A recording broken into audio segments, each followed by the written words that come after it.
Everyone, তো তোমাদের সাথে অনেক দিন পরে একটা ব্লগ শেয়ার করছি। আর এই ব্লগটা আমি অনেক দিন আগে বানিয়ে রেখেছিলাম।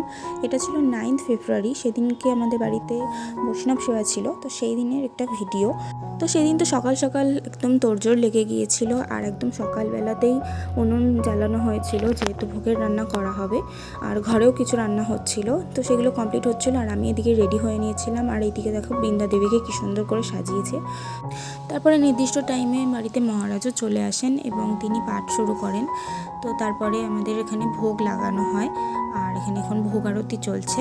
আর ভোগ আরতির সাথে সাথে বাইরে চলছিল বেশ সুন্দর নাচ গান, মানে একটা বেশ সুন্দর পরিবেশ তৈরি হয়েছিল চারিদিকে।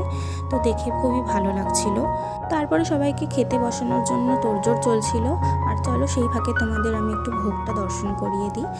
ভোগ দর্শন করে বাইরে এসে দেখি প্রায় সবাই বসেই পড়েছে। এবার হচ্ছে প্রসাদ দেওয়ার পালা, সকলকে পাতাও দেওয়া হয়ে গিয়েছে। তো সেই দিনটা তো বেশ আনন্দ করে বেশ অন্যরকমভাবে কাটানো গেল। তো that's it for today, tata.